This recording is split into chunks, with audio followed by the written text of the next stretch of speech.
All right, we are now recording, and so I welcome everyone to January 5th, 2023 meeting of the Southborough Historical Commission.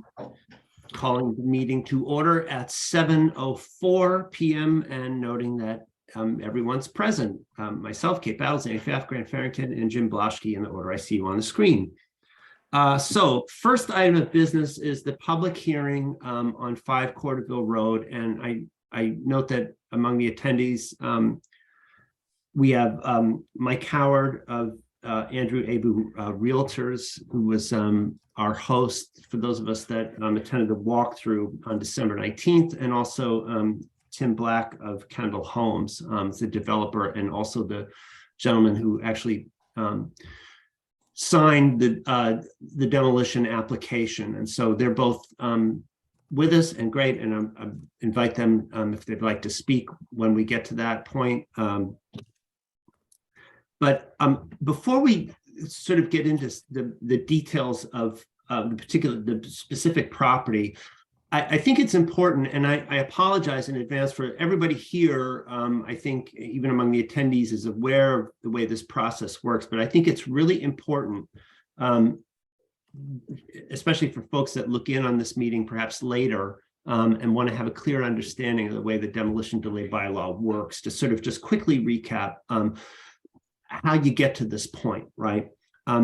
You know, it's instructive once in a while, and I do it myself, to look back at the bylaw and to see clearly what it says. This is, you know, the town code is 63, chapter 63. And so intent and purpose, which is the lead paragraph here, is that this bylaw is enacted for the purpose of protecting and preserving significant buildings and structures within the town of Southborough, which constitute or reflect distinctive features of the architectural or historical resources of the town, and to encourage owners of such buildings and structures to seek out alternative options to preserve, rehabilitate, or restore such buildings rather than to demolish them, thereby promoting the public welfare and preserving the cultural heritage of the town. So the point of that is that we do have an obligation to think of this sort of common weal here, this sort of larger community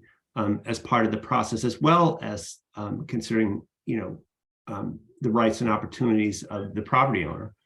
Secondly, the second part of that initial intent and purpose statement is that to achieve these purposes, the Southborough Historical Commission is authorized to advise the building inspector with respect to the issuance of permits for the demolition of significant buildings. The issuance of demolition permits for significant buildings is regulated as provided by this bylaw, and then the bylaw proceeds. Now, tonight, we are here to determine whether or not the building is to be voted preferentially preserved. And just to review what that means, it is defined in the bylaw as any historically or architecturally significant building which the commission determines is in the public interest to be preserved or rehabilitated rather than to be demolished. And it's as straightforward as that. It's a single sentence about what we're here to decide. The other relevant, well, we'll get to that later. And so just to recap how we got to this point, right? The application was submitted on November 5th. That happened to be a Saturday. From that point, by the terms of the bylaw, we have 10 business days to respond. We met, as it happened, on a regularly scheduled meeting on the 8th business day following the submission of the application on Thursday, November 17th. And as you recall, we did vote, and largely based on, in some ways, since by the bylaw, that Macris information, that you know, building survey that was done in March of 2000 weighs very heavily in that determination, regardless of anybody's personal feelings. But based largely on that, we did just determine the building historically and architecturally significant on November 17th. I noted that in the record, we used the OpenGov system, so I gave the written notice of that adjudication that night at the conclusion of our meeting, and got it into the system. From that point, it triggers the need to have this hearing within 45 business days and it involves public posting. So it was posted in the Community Advocate on December 16th. It was also posted on the bulletin boards in the townhouse, I believe, on the 15th of December. January 5th, 2023, today is business day number 33. So this is all proceeding in a very timely way. And so now's the night to hold the hearing. The one thing that is intervened is the walkthrough, attended by myself, Annie Pfaff, Grant Farrington, also Kathy Cook, the chair of the select board, and very graciously hosted by Mike Howard of Andrew Abu Realtors. So we met on the morning, I believe it was like 9 or 10 o'clock in the morning, 10, I think, on the 19th. Happened to get good weather, walked through the house. I took a lot of pictures. I think maybe a couple of you others, Grant and Annie, may have taken some photos as well. When I sent out the meeting packet several days ago, I included the file, or it was actually the cloud link to the bulk of those photos. I edited out some that were redundant. So everybody on the commission has had the opportunity to review the photos. 3 of us have been there in person. You have the Macris report. Obviously people can look at the Patriot Properties, the property tax database, which is public record for any relevant information. And so that's where we're at. So I'm sure, people have opinions, especially, you've seen the photos and what you've seen in person, the historical stuff, the architectural comments in the Macris record that have been noted. But I think before we get to that, I do want to invite Mike Howard or Tim Black or both, if either one of you would like to speak, just raise your hand and I'll bring you over. Tim. Okay. Tim, you should be on if you just unmute. Good evening, everybody. Happy New Year. Happy New Year to you. Thanks for coming, Tim. Thank you for hosting. For those that don't know me, my name is Tim Black. I'm from Kendall Homes. We are a locally owned family construction business. We have a signed agreement to purchase the land and the home from the current owners. If there's anything I can help to clarify or information to provide, I'm happy to.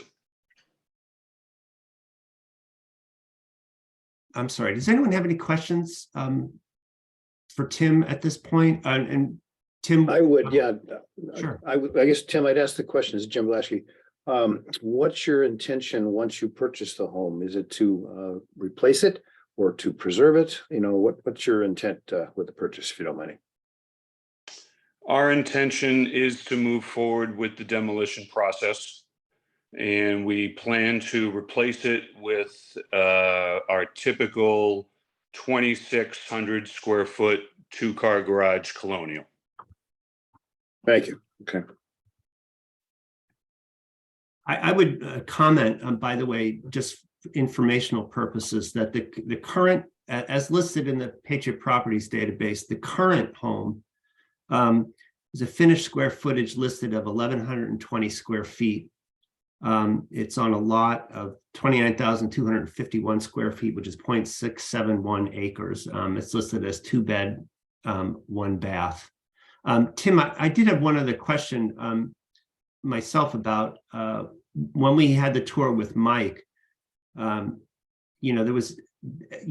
done some looking into the sort of septic issues in the backyard, and that had been dug up. And I'm curious about if you would just talk about what the results of that and what that property will perk for and so on in terms of bedrooms allowable. So we did have successful septic tests done. 11 early in November. They were done and witnessed by Board of Health and dug by Kendall Homes. They were passing for a 2-bedroom septic. Okay, thanks. Any other questions at this point? And what I would propose, if there aren't further questions, sort of go around and get the thoughts of the commission, and then Tim or Mike, if you want to come back, or if questions arise, we'd ask you back, but hang around. Is that all right? Anyone else have questions for Tim right now? Okay. Thank you. Super. Thank you, Tim. And hang on. Okay, so Kate. And maybe Jim feels the same.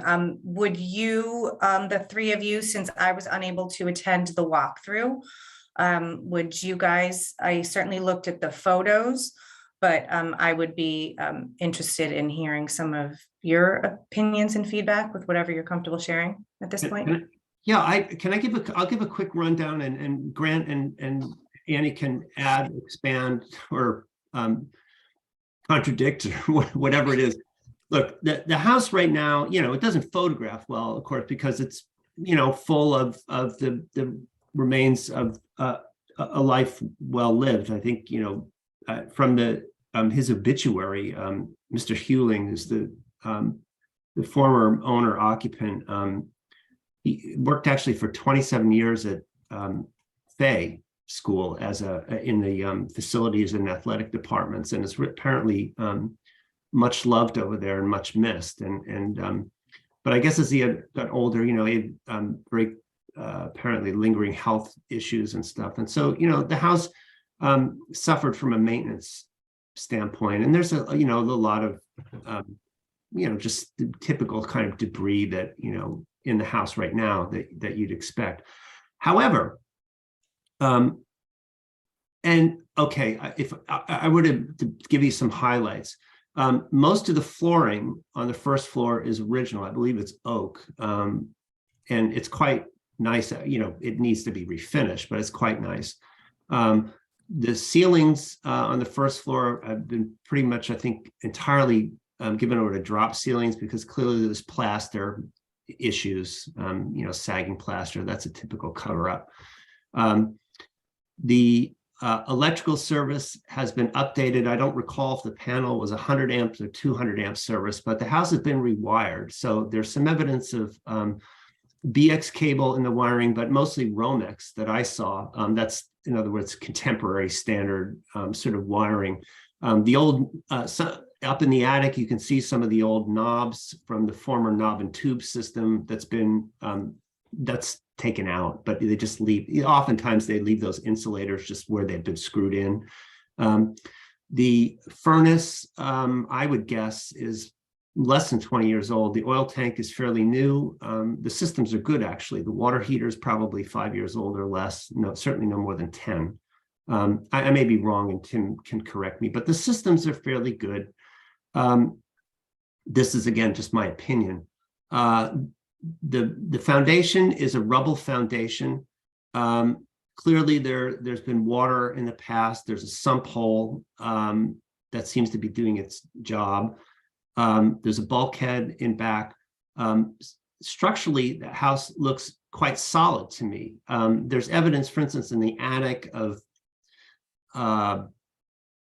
past water damage, for instance, but nothing,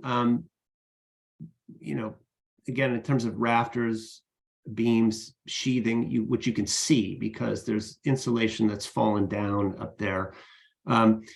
It actually appears quite solid. The house is stained on the front 3 sides red, those cedar shakes. In the back, it was left to weather. That's a typical New England thing. Trim, not bad. The windows are there. They're the original 1/1 windows, except I believe there's a replacement window or 2 in a back bedroom that I believe are vinyl. So most of the windows are still there. They're sash weighted double hungs. The house, in my view, it has some lovely architectural features. It has, for instance, a columned sort of separator between what would be living and dining areas in the front of the house. The front door is there. It's original. It's quite attractive. There are a lot of glass knobs. still on the doors, the escutcheons. So in a certain way, the house is quite original, both inside and out. Now, the porch, if you look at it and you look at the Macris photos, in the past had a kind of wood, almost, it creates a kind of proscenium arch at the front porch. That's been lost over time, apparently within the last 20 years. That's unfortunate. It could be replaced. You know, the porch support columns, one of them is rubble. They're, you know, stone, is badly falling apart. I mean, it needs, you know, in my view, quite considerable attention and rehab. It is, however, to my eye, a very, very attractive house. In fact, quite cute little bungalow. It's small. It's not, you know, clearly the applicant envisions a home better than twice the size of the current listed property. The garage, which dates from the same vintage, similar kind of construction, a rubble foundation or rubble sidewalls, and then the clapboarded. It's rather attractive. It's got a shed off the back that's in pretty rough shape. In the Macris report lists the possibility that the garage door was original. Well, it was at the time, but it's since been replaced. So that's an unfortunate loss, but you know, time does that. You know, but Kate, you'd have to gut the house. You'd have to gut the kitchen. You'd have to gut the bathroom. You'd have to, you know, tear down all that plaster, and probably, you know, sheetrock the whole place. You know, it needs. Let's not make any, you know, fantasy here. I mean, it needs. You know, the house would need a lot of work. Is it on the point of collapse, or you know, some sort of, do I see sagging roof beams? I mean, for instance, in the basement, right, there was one wooden column I noted that's completely detached and it just swings if you bump into it, but they put in Lally columns over the years of steel. So I mean, the house struck me as you know, having survived, all things considered, better than 100 years, fairly well intact. I can tell you that the Stonehouse at 42 Main, when we toured that, was worse. And I think we're on the cusp of seeing a good result there. So that's my opinion on the conditions. Again, you know, plaster ceilings obviously falling down. It needs to be gutted to the studs, in my view. However, there are some architectural features inside that are quite nice. There's a nice built-in cabinetry in the kitchen, which is typical of the era. There's that wonderful feature between the living and dining, what I would call living and dining areas. It's a wonderful doorway, again, glass knobs, original doors, original windows. They have storms on them. And remarkably, in one of the photos I took of, you know, that the sash cords are still intact on many of them. So, you know, it's a project, to be sure. And, you know, I understand the applicant's sort of economic concerns here, but as a house, I find it quite attractive, and I don't find it on the brink of collapse. So Annie and Grant, do you want to add to that? Particular things that you saw? Yeah, I guess I'll go. I largely agree with Kevin's assessment. I think that, you know, it definitely has good bones and is historically, and if you can look beneath all the rubble, aesthetically pleasing. You know, there are definitely issues with it. Like when we were there, there seemed to be some sort of gas leak going on.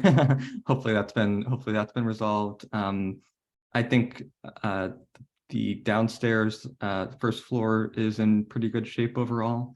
I guess either it's the second floor or the attic area seemed to be in pretty rough shape to me. Some of the floorboards were loose, if I recall correctly, and kind of it was hard to tell because there's so much stuff up there. Yeah, But the attic is like floored like an attic floor, and then there's just one room in the front where the dormer is, the double window dormer, where it has been in a admittedly a fairly haphazard way converted to what I assume was probably an ancillary bedroom. But the second floor of the house, again, and it's only my opinion, actually has quite a bit of potential, but it certainly would need a lot of work, Yeah, and then it's a shame about the porch, but I'm walking around the building. It seemed to be, the foundation seemed to be pretty strong. We went to the basement, as Kevin said, and everything looked pretty fine down there. The garage looked to be in good to great shape, I would say. I didn't really see any issues with the garage itself. And then to be honest, I didn't really get a good look at the kind of half shed that was it's kind of connected to the back of the garage, and it was kind of hard to access, so I couldn't really get a good look at that. But yeah, overall, I agree with Kevin's description and assessment. Annie, anything from you on this? I agree with what Grant and Kevin had said already. I felt that the property was very charming, and I was surprised actually at how much potential I personally thought it had. To Kevin's point, the bones are there. As I was reading the minutes from our last meeting, it was posed as a safety issue, as why, one of the reasons why they're pursuing the demolition. I personally didn't feel unsafe. I was looking at a lot of the things, going around the house, and, yes, it does need probably renovated to the studs.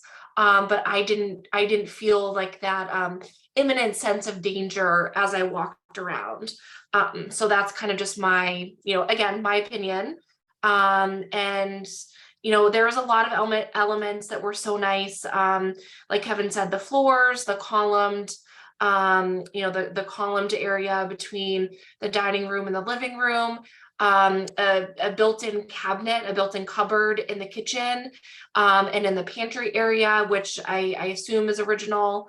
There's some really great features that I think would be, in my opinion, just unfortunate if we were to lose it. But I'll end there.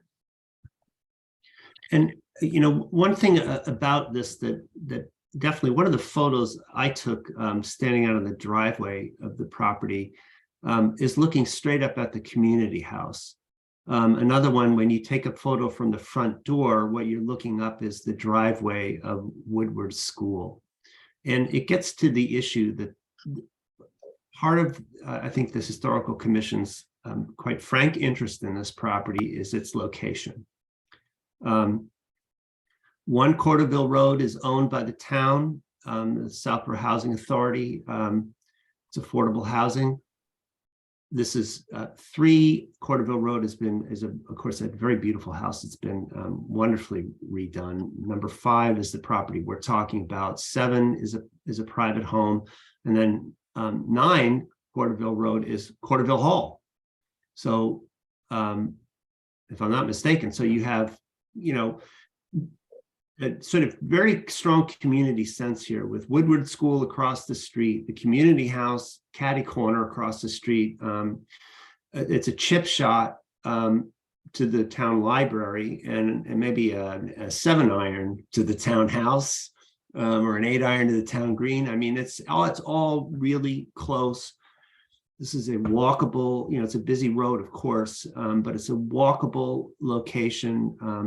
As they say, convenient to transportation, and there is a shuttle bus that runs on Main Street, and so it has, I think, a kind of community impact and a community concern. And of course, the story that's told in the Macris is that this was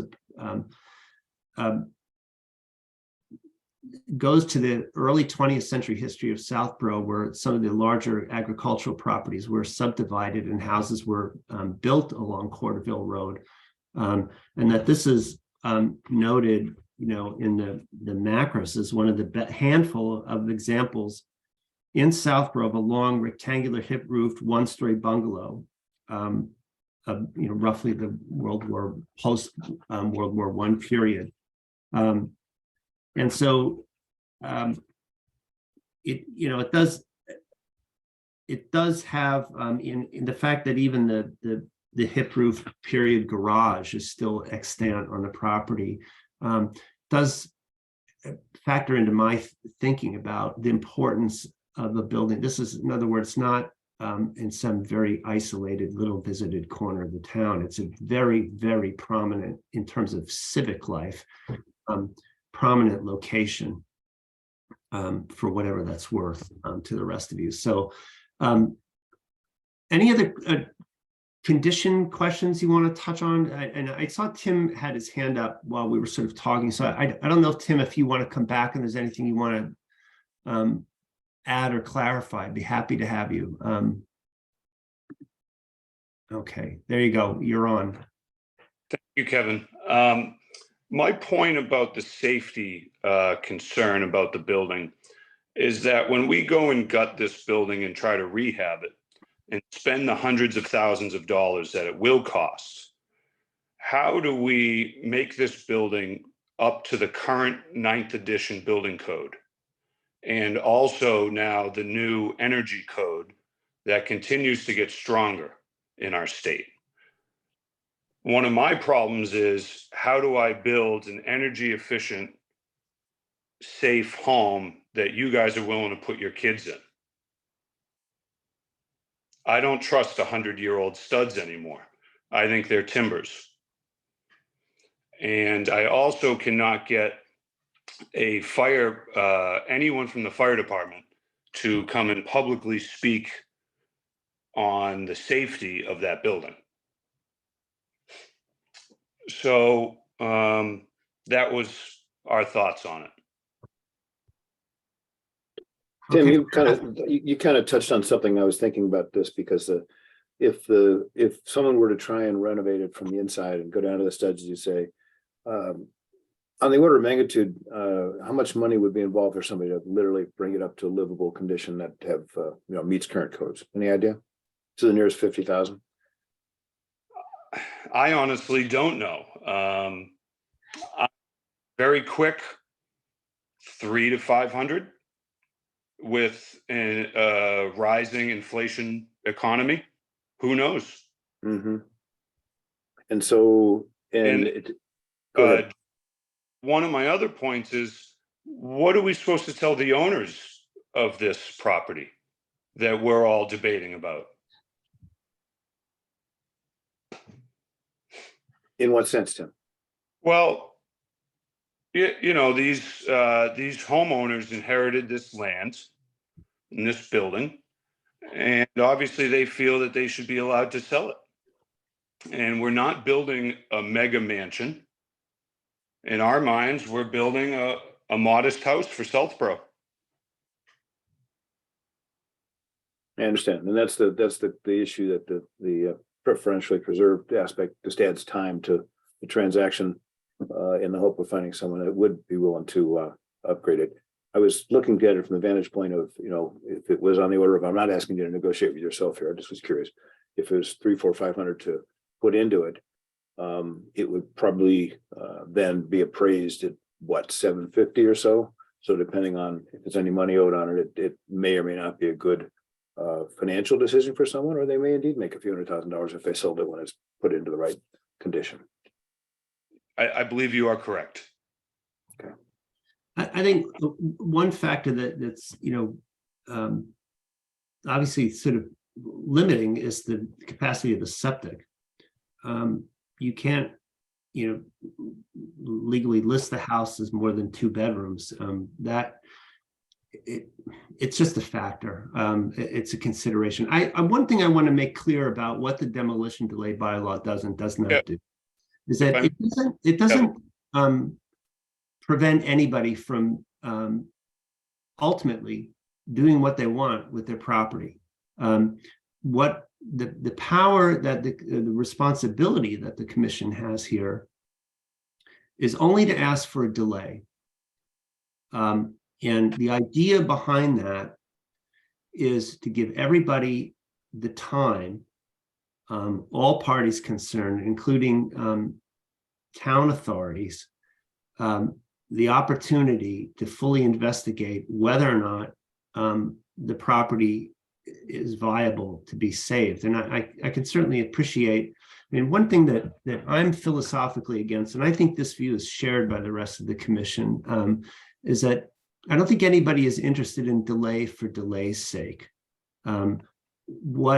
However, and I think we're going to get soon evidence of how this can work, is that sometimes everybody's slowing their roll, as it were, just a little bit, reveals things that haven't been thought of, and gives the concerned parties time to think a little bit further and investigate what the options may be. I know market conditions change. I also appreciate the fact that heirs, homeowners want to get on with their lives. And as a taxpayer, frankly, in Southborough, I have an interest in seeing properties, if there's an opportunity, for instance, for them to be more productive on the tax rolls. The sooner that happens, the better I like it. I live in the town and I pay taxes. So I don't think any of us are sort of interested in delay for delay's sake. But again, for instance, the section 63.3 on procedure, the paragraph H, notes that, for instance, if the commission were to vote the building preferentially preserved,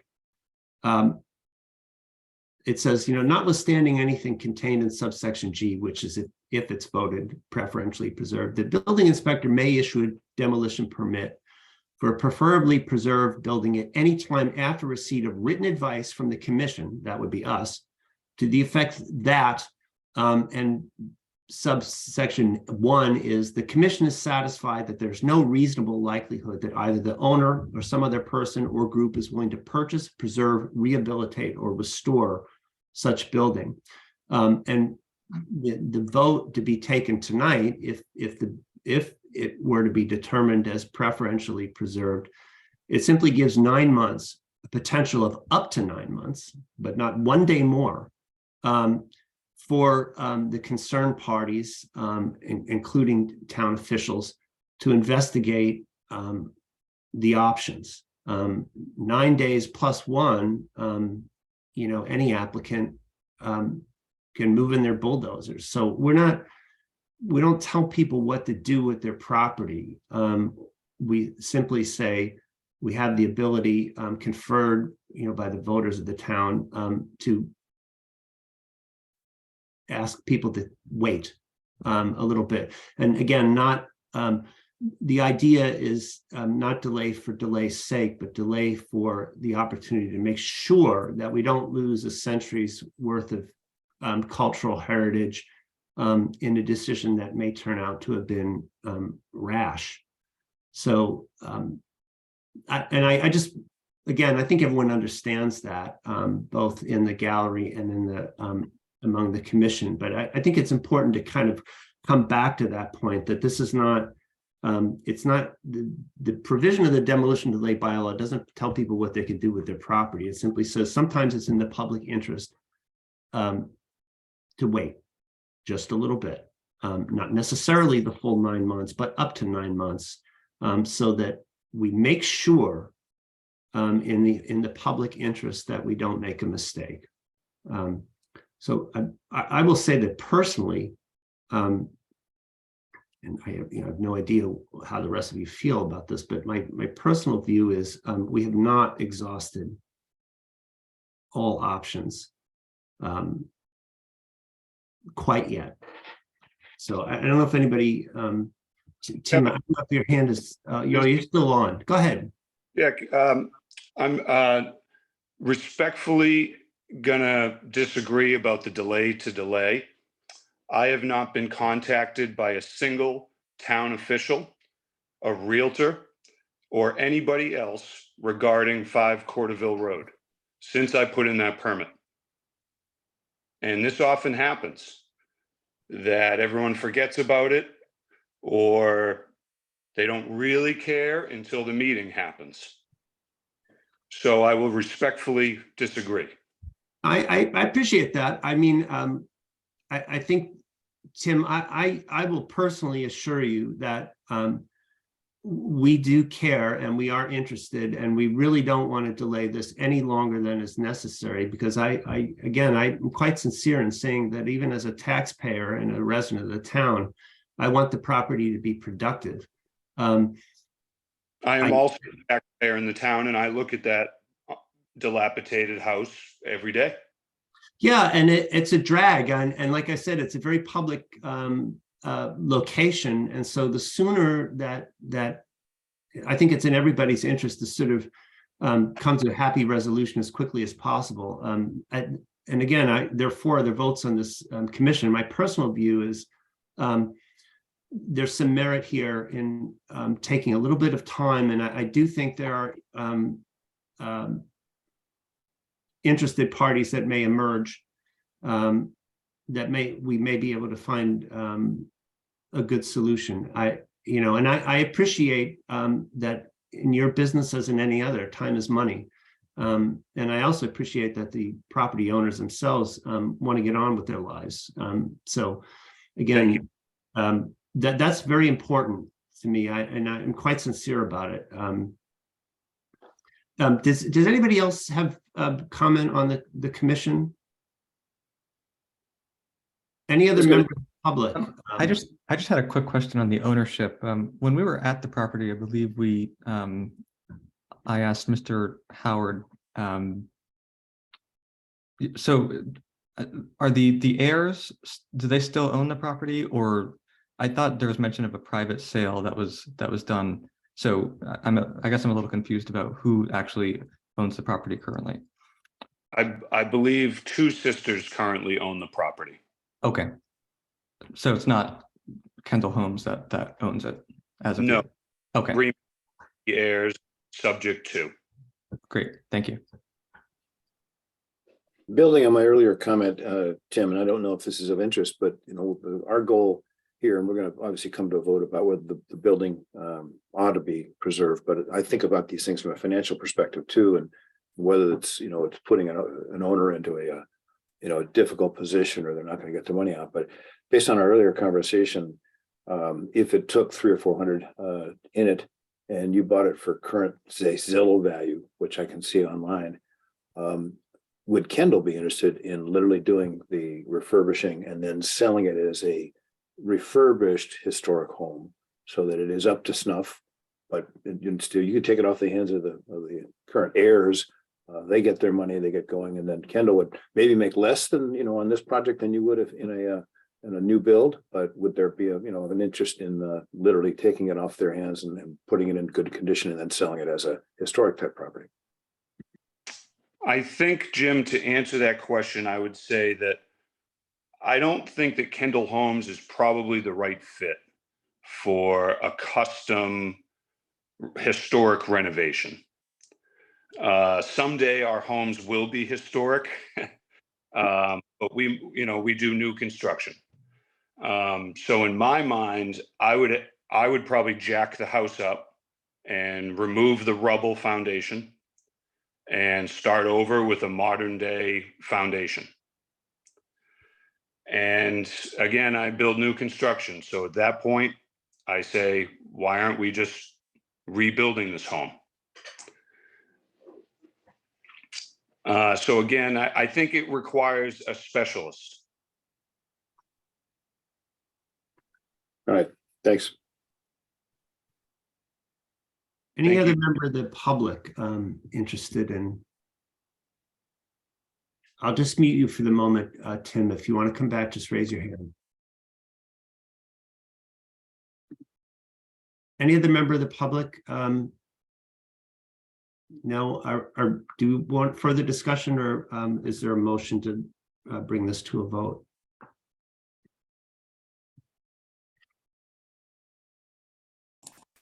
Do you want me to make a motion? If you'd like, if there's no further discussion. Okay. Motion to deem the property located at 5 Corderville Road as preferentially preserved. Jim, you're muted. Sorry, I was trying to keep it moving. Seconded. Okay, motion made and seconded. Roll call vote. Miller, yes. Battles, yes. Blaschke, yes. Bath, yes. Barrington, yes. All right, 5-0. The property is deemed preferentially preserved. This is, I hope, that there be further productive conversation and maybe some development. I very much thank both Tim and Mike Howard for being so cordial and coming tonight, talking with us. Mike was a very gracious host when we did the tour of the property a couple of weeks ago. And so I thank them both. Stay tuned. Again, this is the delay that triggers the delay. It's not the end of the story. And let's hope for a good outcome. And, let's see what happens. Sometimes the events can surprise us. So I appreciate the productive conversation, and I really do appreciate both Tim and Mike's participation in the process. If it's helpful, I can add just one comment on the Sure. reason behind the vote. So just that Tim and Mike feel that we're giving this the right review. Just location, exterior condition. It is, you look at the photos, I was not able to do the tour, but it needs a gutting, there's no question. But location, exterior condition, historical significance, and the potential to, as you say, find a specialist that would refurb it and still make a little money on the property. It doesn't make it an impossible, catch-22 or anything is how I feel. Well, and, So that's the background of my view. Yeah. Well Right. said. Yep. And a large factor in this is that it's not in our sort of either purview or expertise to sort of make financial judgments about the process. I mean, we're here as difficult as it sometimes is, to sort of protect a sense that, the town, the voters of the town have judged that it's in the public good to have the historical commission sometimes say, wait a minute, just sorry, I know it's inconvenient, but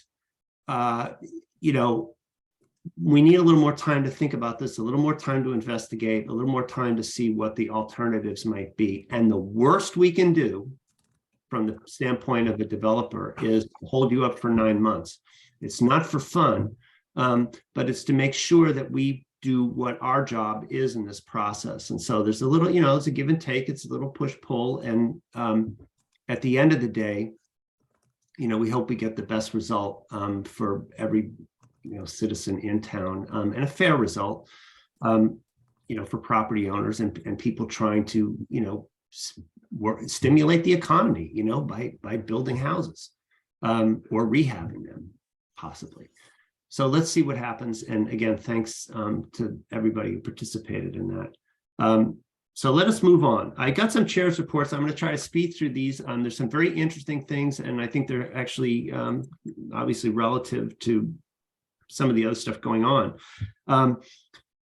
First thing is the report by Archaeological Consulting Services, that's ACS, that was sent to the Mass Historical Commission in October of 2022, pursuant to the archaeological investigation of the St. Mark's, so-called St. Mark's Triangle, the area where, the park and all that stuff is slated to happen. Now, this document has been brought into the public record already by the working group. We'll get it in also. I strongly encourage people who have followed this or are interested in this process, and it's been a very long saga, to read this report. Because it's quite good. It runs to some 50 pages with appendices, and it is quite comprehensive. Greg Walwer, the head of the firm, he catalogs 125 artifacts down to the 10th of an ounce. And there's all the information there you could want, including about the William Washington story and everything else. The upshot of this is, as you already know, that they didn't find any interments in the area.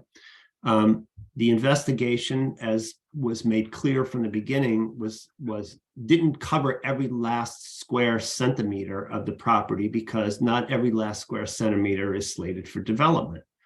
And so there were trees left. They didn't dig because they would be damaging roots, systems, and so on. But it's a quite comprehensive report, but no one need take my word for it. They can take the word of the Mass Historical Commission, because they issued their reply on November 7th, and that was signed by Edward Bell, the state's senior archaeologist. And we'll bring that into the record as well. That was in your meeting packet, in which Mr. Bell simply asked for duplicate copy and some small technical clarifications. But, and I talked to Greg Walwer about this, and to try to really understand the process and to be able to convey it to interested members of the public, is that MHC doesn't pat the archaeologist on the back and say, great job. They simply don't ask for anything else. And MHC came back and essentially didn't ask for anything else. They asked for a little bit more about the William Washington thing, and I feel happy about that because I brought it up into this sort of public arena. But essentially, MHC, concurs that they're, as messy as that project has been, at least insofar as Native American interments or colonial interments or any other kind of interments, they're satisfied that the field is clear. So I think ultimately that's good news. And again, good news for the Historical Commission, because none of this would have happened without our efforts in that regard. So I feel pretty proud of that. 42 Main Street demolition delay application. This is the Doc Stone house. And this is, and I wish in a way a couple of our attendees were still here, because this is an example, I believe, of the demolition delay bylaw working. As you know, when the Fay School filed the demolition delay permit, they wanted to tear it down, obviously. They wanted to tear the Doc Stone house down, and there was a big uproar about it. And, eventually it came more into the focus of Jim Shea, who's their president of the Board of Trustees. And he has really taken this up, as I've said in numerous meetings before, as a real passion. And in your meeting packet, I sent out to you the 42 Main Historic Building Assessment, which was done by Building Conservation Associates of Newton, and we'll get that into the public record. A 69-page gem, including appendices, of a document that goes over, of course, to a fairly well. I hope you guys found that report as fascinating as I did, because it's unbelievable. I mean, I've talked to Jim about this, and we both sort of agreed, wouldn't it be great if every historic home or property in Southborough could have a report of this kind of detail? They spent thousands of bucks on this. I think he told me $3,000. And there's so many so many great things in there about the original Greek house is just a square, when the dormers were added, when the L was added. That's the part where there's a porch. And then, of course, the separate workshop finally connected by Doc Stone after 1947. They've got the dates of the hardware, the knobs, the what are those kind of latches called? Help me out. The ones that go like this, those real old school. It's escaping me at the moment. The Rumford fireplace. Did you read that part about where the historian is waxing ecstatic about the Rumford fireplace and bake oven in the basement that was used as sort of a summer kitchen, and what an unbelievable artifact this is of early 19th century life. I mean, this report just goes on, and it's wonderful. And I talked to Jim shortly after he first got a hold of it in December, and he was sort of giddy. The point of this is the demolition delay on 42 Main expires a week from today. That's it. But I can tell you that there are not going to be bulldozers there next Friday. Jim Shea and I, as again, I've said many times, have had this long, now, I don't know how long, 7 or 8 month working relationship, dozens of conversations about this building. And the way I put it to him the last time we spoke was that they can smell the meal cooking. We just can't eat it quite yet. And what that boils down to in a practical sense is he is as committed as any human being could be to saving this building and putting it to productive use. And one of the wonderful things in this report, did you notice that when they give the restoration guidelines toward the end of the report, I got to read this. It's unbelievable. It says, they say, this is the Newton firm that did this report. Despite the obvious changes to the building over time, 42 Main Street remains a contributing structure in the Southborough Center National Register District, as does 5 Corderville Road, by the way, I neglected to mention.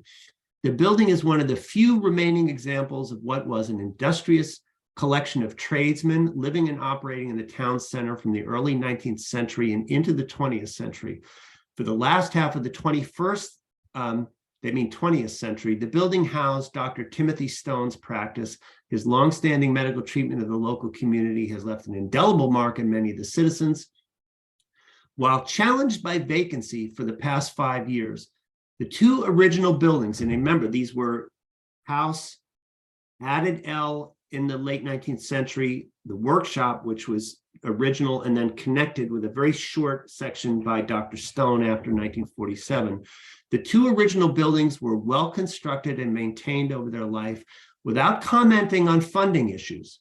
Get back to that. Sensitive renovations to reconfigure some of the spaces with attention to deferred maintenance can revive the building and allow it to serve Fay School purposes while continuing to provide an important historical reference for the town.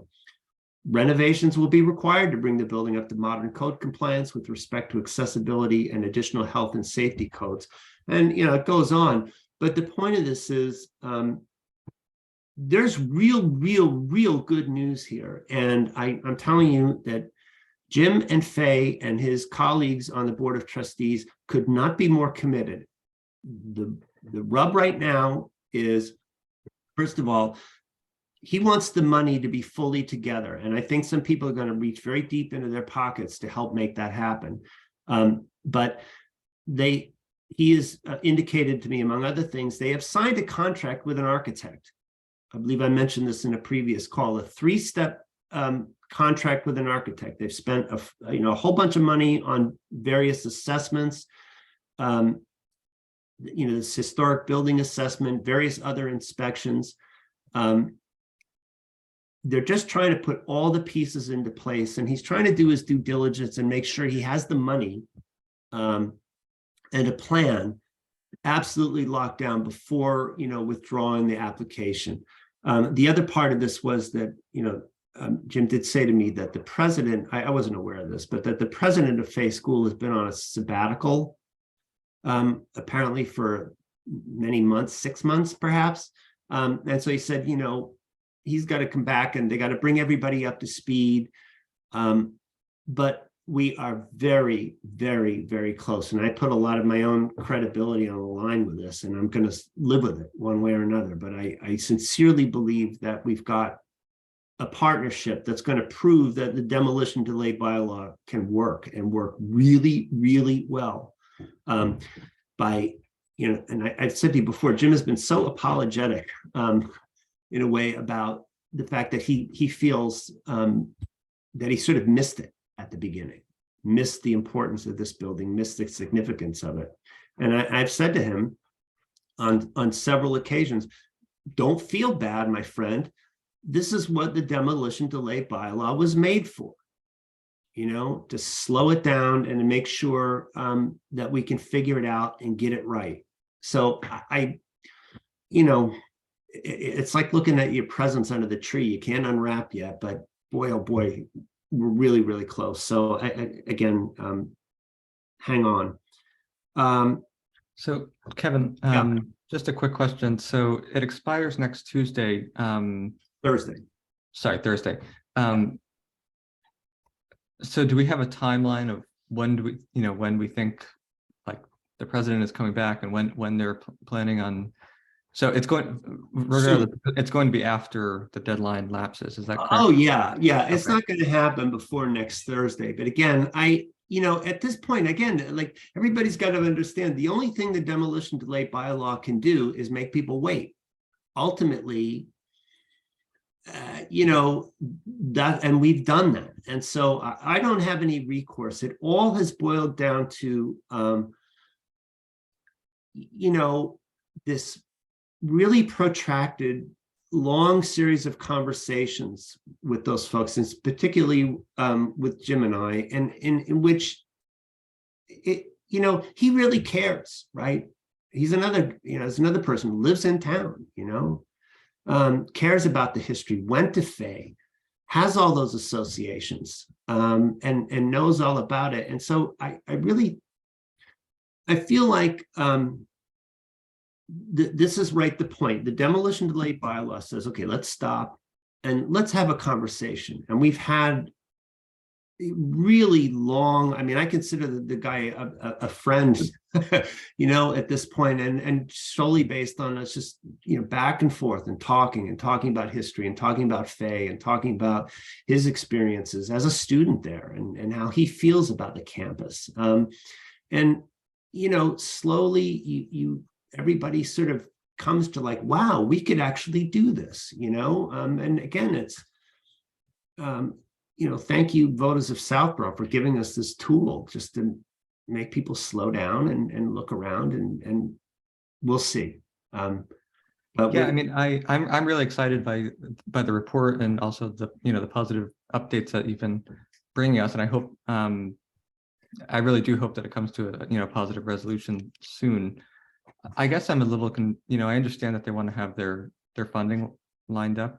I guess I'm just a bit confused about why they can't withdraw in the meantime, because it doesn't, as you say, it doesn't sound like they're going to be knocking it down if they hired an architect, right? Right. So yeah, yeah, I know.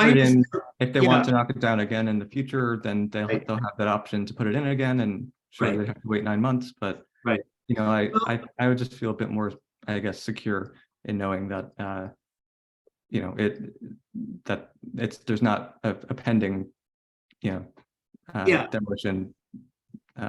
Yeah, to be quite honest, I would too. I would sleep at night if it was, however,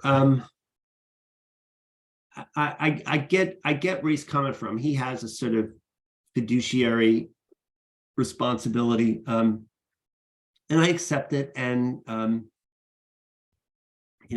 don't have any recourse really. You can't make them. We've had this conversation. It's always super cordial, but it is what it is. So I hang on. think I brought it up a couple of meetings ago to Yeah. whether or not we could request them to do that, and I don't know if they were in the forum at that time, but Yeah. And I did talk to, like I said, I have talked to him about it several times. And I said, listen, there's sentiment on the commission that they would feel a lot better. Because, right now I keep coming back and I have to say to you guys, trust me. Trust them. And I do. And I can understand why you're not in on the, you're not having the conversation, like why you'd be skeptical, I'm not saying that I don't trust him. I just want to clarify that, but I know. yeah, I would feel better if it, if they, because I think that would be in keeping with all these steps, right? Okay, we're going to move forward. We're not going to demolish it anytime soon because we're investigating these steps. We're not going to invest and knock it down the next year or so, withdraw it and put it in 3 months if they decide that that's what they have to do, or, Right. The only thing I'd say about this is that we have so much time and they have so much money and energy invested in this. I would be shocked, not, who knows, anything can happen, but they're good folks. They've been great to work with. And I again, I hope within the next month or two, we're going to have a happy celebration about, and people in town are going to be really, as the kids would say, amped. The good things happen. So I'll just move on from there. Historic district signage I'll just update. add- Yeah. Oh, I just wanted to add, I likewise am a little bit uneasy, as Grant said. I just, sharing my opinion, I would feel much better if they would, withdraw their application. But I also recognize that we can't make them. And if they did show up with a bulldozer, we've still done what we're supposed to do. And I think even getting this far in the process, we've had a lot of wins. I hope that's not what happens. I hope that they proceed down the road that we all expect them to. But I mean, at this point, we can't really ask them to do anything else if they've waited the 9 months. Right. And there's always this element of, and I think I can mention here, that we've got a very pleasant surprise over 89 Framingham Road, right? This was the house that was hit by the car and had this terrible fire, a year ago at Christmas. And, in conference with the building inspector and town council, I supported the emergency demolition permit. Well, it turns out someone bought the house and is not demolishing and is rebuilding and restoring the home. Now, whether we get the level of detailing, that house was notable for a lot of gingerbread detailing, whether we get that back is an open question, but the house is not going to be torn down. Drive by it, they're hard at work. I mean, we're doing the best we can, and then we see you make your judgments, and we have to live with them, and sometimes we get even a better result than we anticipated. I expected 89 Framingham Road to be a smoking hole by now, but instead it's an active construction site, a restoration site. So historic district signage update, that's behind me. I had a productive conversation with Vanessa Hale, and part of the hang up right now is the transfer of duties, so to speak, at DPW, because the DPW superintendent's last day is, I believe, tomorrow. And it involves, moving forward, involves some conversation with DPW about installation issues and costs and some of that stuff. And so I've been held up. I am happily off next week, and I'm going to spend as much time as necessary next week getting that straightened out so we can get the check and get the order in and get proceeding with the signs. Interim report by the St. Mark Street Park Working Group. Grant, do you actually want to just tell people where we're at with that? It's been reviewed and accepted by the select board. And yeah, I'm trying to think when our last meeting was in November. So, sorry, historical last meeting was November. So, yeah, the working group continued to meet. I think we met a couple times in December, and we finalized an interim report, which we submitted to the select board and was included in their the meeting that they had right before the holidays. I can't remember what date that was. And so it is in the packet if you're interested. I think it's also on the working group's website if you're interested in viewing it. And yeah, it was I'd say pretty comprehensive report. It went into the history of the working group, our change in membership, our change in charge over time, kind of the input that we've received from the public forum that we had, and also kind of our votes on different elements of a potential park that would go there. There had been actually four designs that had been created, three from VHB, the engineering consultants for the town, and one by Patricia Burns Fiore. And so, yeah, we kind of voted on the different plans and included that in the report, as well as actually the archaeological report that Greg Walwer completed that's in there as an appendix. So And yeah, and so the select board discussed it in their December meeting, as well as their meeting this Tuesday. And they actually agreed to authorize about, I think, $20,000, up to $20,000 to be used for more, further design purposes, presumably with VHB, although I don't think that was specified. And so the working group will be continuing to meet. I think we're hoping to meet next week, and over the next few months at least, to kind of finalize some of the designs going forward. Thank you. I think that I have nothing to add, so I'll move on. Community Preservation Commission approval of scope of work change regarding townhouse restoration. As you know, our wonderful Annie Pfaff is on CPC and the Historical Commission's rep. They had a kind of hastily, I guess, sort of emergency meeting put together that Annie couldn't make. So Freddie Gillespie, who works as sort of a consultant for them, right? Annie, am I saying that right? Yes, her role's the CPC consultant, and it's a paid position from the CPC administrative funds. Okay, so Freddie Gillespie reached out and asked me if I wanted to attend, and I did speak with Annie in Annie's stead at this meeting, which was Thursday, December 22nd, so right before Christmas, and it concerned the fact that, to try to give it to you very quickly,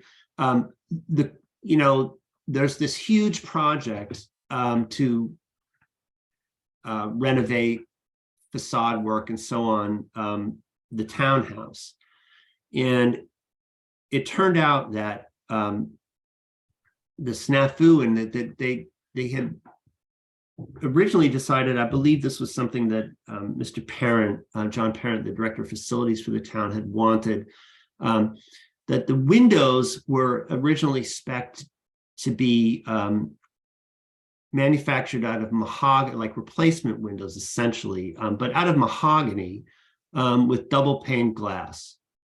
And it turned out that they got a lot more expensive in the interim, and that it was going to cost $300,000 more than they anticipated or budgeted to have those windows. And so Lynn Spencer is the preservation architect that sort of did the analysis and brought together the project, came back, and now they were proposing to restore the original windows. In other words, to retain the original historic windows. That would include the glass, by the way, some of which is the old sort of wavy glass, and then to put storms, what they call low profile storm windows over them that are not like triple track storm windows, but they were described to me by Mr. Parent as similar to the ones that are on the library on that restoration project. And so I went, attended the meeting strictly to sort of try to figure out what was going on, and because Historical had a hand in this, of course, before I was on the commission. And my understanding ultimately was that, and I think this was really spearheaded by Kate Madison, who's of course since passed away, that the Historical Commission's original position was that they wanted the original windows preserved, and even if that meant putting a storm over them. And so there's a real, I think it goes, again, this is ancient history to me, but apparently there was a somewhat of a battle that the commission ended up sort of losing at the time, and that the decision was taken to put these double paned windows manufactured out of mahogany in. But now, lo and behold, they become so expensive that everybody was sort of doing an about face and going back to, and I think, Mr. Parent's experience with windows, I think at South Union and with the library, had sort of changed his thinking about the whole matter somewhat. And Ms. Spencer, who was at this meeting, the preservation architect, was citing other projects that she had where they had successfully rehabbed original windows and put storms on. And so, although I went to the meeting and asked a lot of, devil's advocate kind of skeptic questions about the balance, there's always a balance in this stuff between aesthetics and utility, right? Windows that you can easily open versus, windows that look authentic, and all that stuff. And so I asked a series of skeptical questions, and I think they thought I was advocating for one thing when I had to clarify, I'm not advocating for anything. I'm just asking the questions so that you guys make a good decision. And the decision that they took was, to endorse this change order to restore the original windows, put storms on,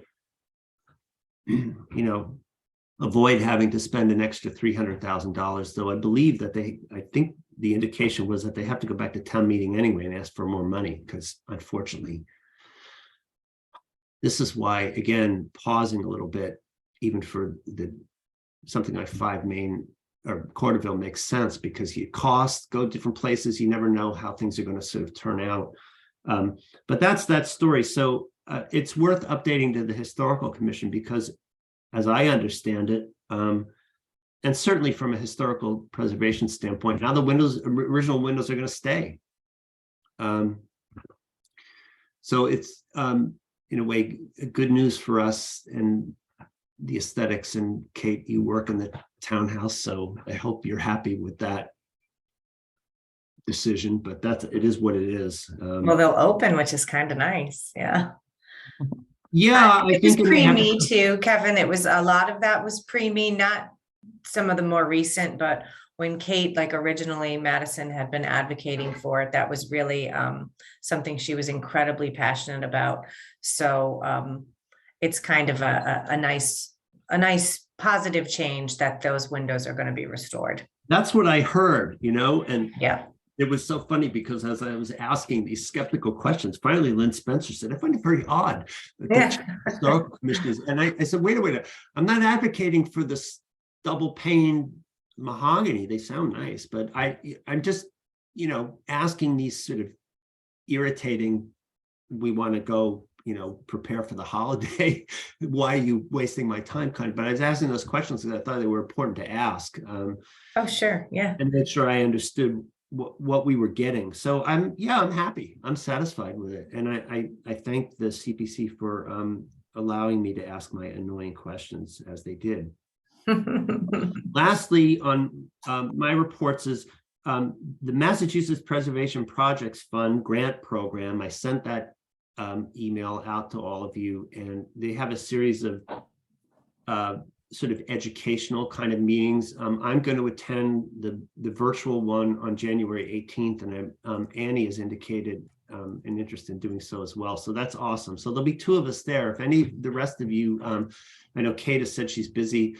Jim or Grant, if you're interested and available, because we won't have quorum issues because we're just sitting there listening to, I think it would be great.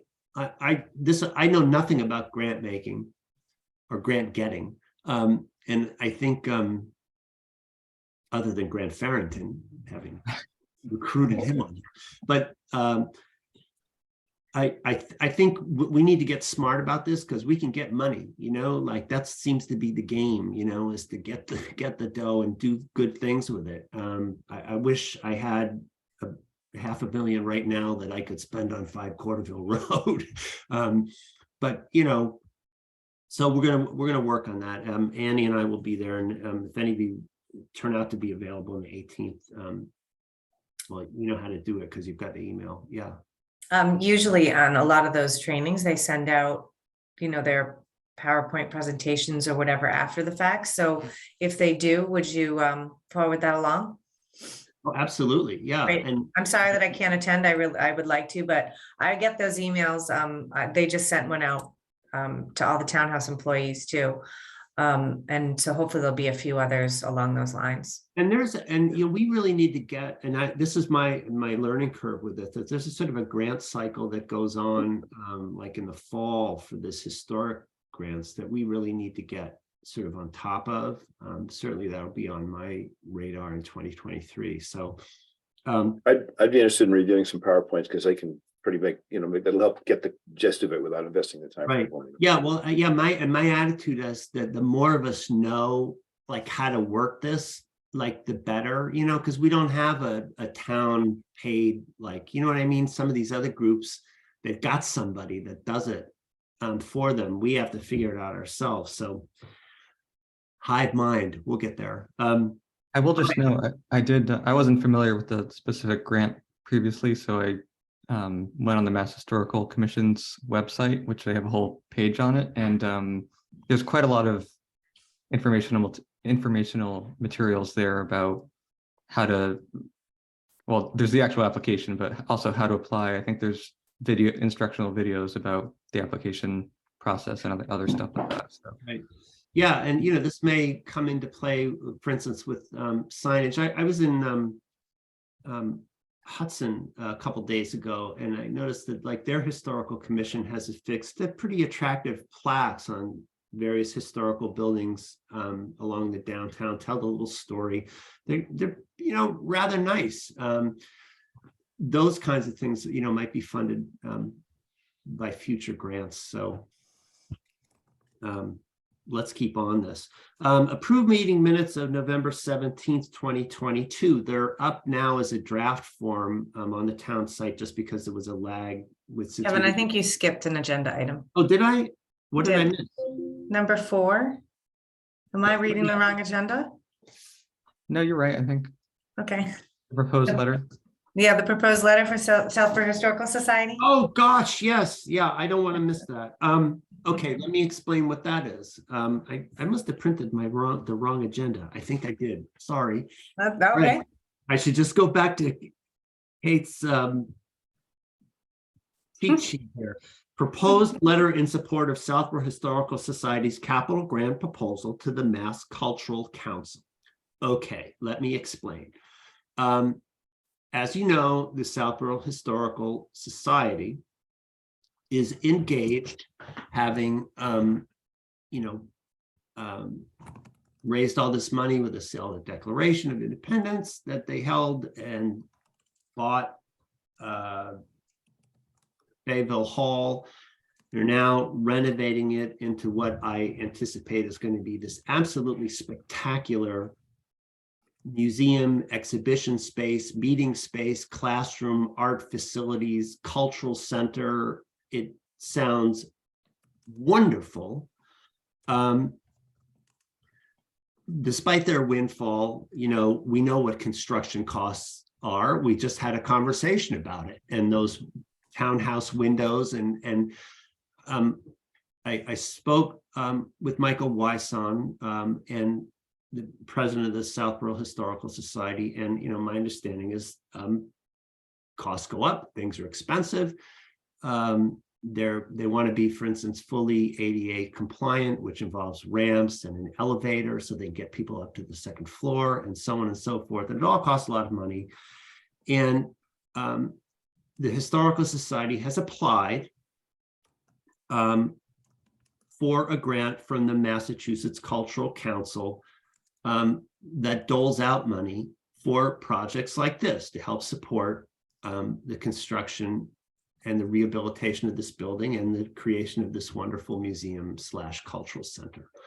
And so part of the grant process is that they need to secure, it's helpful to have indications of support from concerned organizations and from the community. And so the ask was, would the Historical Commission consider writing a letter in support? And I said, well, Mr. Wyson, speaking for myself, certainly I'd be interested in that, and I will draft one, and I will bring it to the Historical Commission and see if they'll support it.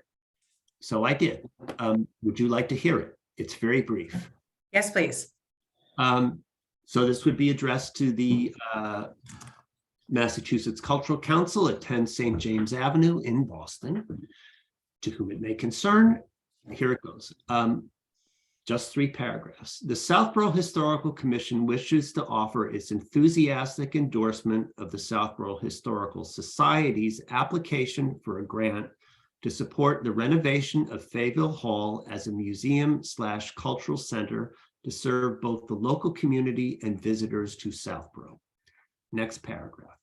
Our understanding is that grant monies will assist the Southborough Historical Society's efforts to make Fayville Hall fully ADA compliant, including the installation of ramps and an elevator. The importance of the Historical Society's mission and its unique role in the community cannot be overstated. The Society believes that its currently leased space is inadequate to house the Society's holdings. The new building, to include exhibition space, meeting space, and classroom art facilities, has the potential to help dramatically transform both the historical and cultural climate in Southborough. The Society's efforts have the full support of the Southborough Historical Commission. Sincerely, me signing for the Historical Commission, and I would list all of you and indicate that this was voted on in open meeting on this date. I guess the question is, do you have any comments, things you don't like? Are you interested in support? I mean, it's basically just the statement of we support this. I obviously everybody hopes this is going to turn out great and be a wonderful and has confidence that that's going to be the case. This is going to be a wonderful addition to the town and our community and our culture. And so that's how, but the letter I wrote is that's how I feel about it. I think the letter's fine. It says strongly that we support it. And I think you're going to get a positive vote tonight when we come to roll call. My only suggestion on the letter, Kevin, would be to look up the officers of the organization so it's not up to whom it may concern. I threw that in there just to get because I asked Michael, I said, well, how do I address this? And he said, well, it doesn't, but I can pin him down on that. For instance, I got the address. If isn't that an organization that's searchable where they should post their officers? No, that's a good suggestion. It sounds a little more, like we did our a little less generic. I can do that. Is this generally object if you don't like it, or you want to change it, or you think it's? May I read a potential motion, and that might help people too, and then people can tell me if I'm right in what we're voting on? Okay. Would that work? Sure. So this sounds to me like what we're voting on. A motion to send a letter in support of the Southborough Historical Society's request for grant monies used to make Fayville Hall ADA compliant for use as a cultural center.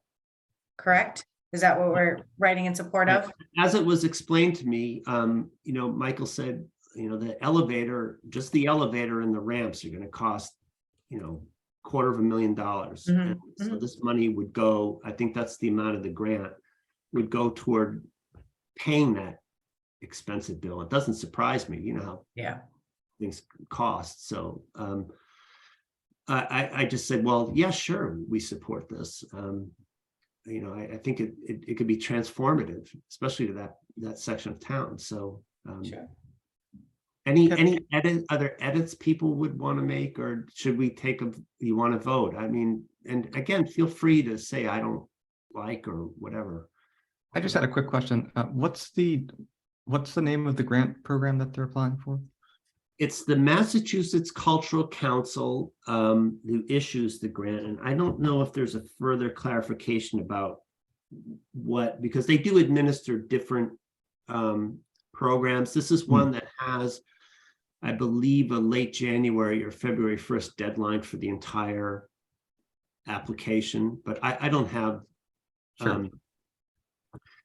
It wasn't specified to me what the grant, but it's a building grant kind of support. So I just thought, everybody hopes this is going to, be this wonderful asset for the town. So why wouldn't we support it? Them getting, the money. I definitely support this. I think your letter is great. The only thing I would comment is whether it's too specific. would we perhaps want it to be more vague? Just so that, if the scope of their projects change or they need to earmark, the grant for different, different specific purposes, our support isn't so narrowly, defined in our letter, but as it is, I would be comfortable adding my name to what you've already written. Yeah, I was thoughtful actually about the business of saying that our understanding, Okay, because that's what was explained to me, that this money would help to, but I'm not, for instance, I'm not vouching that that's exactly, you know what I mean? If it turns out Right. that okay, they get a better deal on the elevator and they can spend 50,000 of it somewhere else, because I would think that would be up to the granting agency if there are strings attached, I'm just explaining as it was explained to me that this is what we hope the money will help. Could you read that section again? Yeah, I just simply said, second paragraph, our understanding is that grant monies will assist the Southborough Historical Society's efforts to make Fayetteville Hall fully ADA compliant, including the installation of ramps and an elevator. Maybe just add something to the tail end of that, in addition to creating a terrific community cultural environment or something. The other thing I could do, if it would make you all more comfortable, is simply strike that paragraph, because it says we're offering our enthusiastic endorsement of the application for a grant to support the renovation of Fayetteville Hall as a museum cultural center. And then in the third paragraph, I say, listen, the Historical Society is very important to this town, and they believe the current space is inadequate to their needs. And the new building is going to have this, and this. And so I don't even need to mention the ADA stuff if you'd be happier. You guys. Well, I wouldn't want them to pin us down or pin the Right. society down on, all right, we'll give you enough money for the elevator and the ramp, when in fact, we can go Right. much further. Well, I think the safest way to do it then is simply to strike that center paragraph. Okay. That's okay with you guys. And then it just says we support the application for the grant. We think the society has a very important role in the community, and that we're excited about the new space with meeting space, exhibition space, classroom art facilities. And we can leave the ADA compliant stuff out of it, because That would be that's better. fine. Yeah. Is that acceptable? I think yeah, that's I don't think removing it makes it any less strong. I think the Right. message is still very clear that we are very much in support of them receiving the grant. yeah, no, that's great. And by the way, this allows me, this conversation, to bring up something that fits, is that we approved at a previous meeting the logo letterhead stuff, and Annie asked, should I go ahead and sort of really mock this up so it's workable as letterhead? And I enthusiastically said yes. And I don't think that really needs a vote or anything here, but just FYI, I would love Annie to be able to send this letter out, or to send it to Michael. He puts it in the packet and sends it to the Mass Cultural Council on our brand spanking new Southborough Historical Commission letterhead logo. So can you work on that? Mhm. Thank you so much. Yeah, So definitely. who's Okay, do you gonna- want to make that motion again? Yeah, So do you want me to change this is what I have right now, and if we want to just change it to make it general, let me know. I make a motion to send a letter in support of the Southborough Historical Society's request for grant monies used to make Fayetteville Hall ADA compliant for use as a cultural center, as explained to Mr. Miller by the chair of the Southborough Historical Society. Do you want me to get rid of the ADA compliant part now? Drop that phrase, be my Sure. suggestion, yeah. So Right. I'm just gonna keep it as motion by Kate Battles to send a letter in support of the Southborough Historical Society's request for grant monies used to make Fayetteville Hall a cultural center. And if you say so moved, I'll say seconded. So moved. Seconded. great. Moved and seconded. So here's the letter as amended, a roll call vote. Miller, aye. Battles, yes, sorry. Blaschke, aye. Pfaff, yes. Barrington, I incumbent upon it being sent on the new letterhead. Fair enough.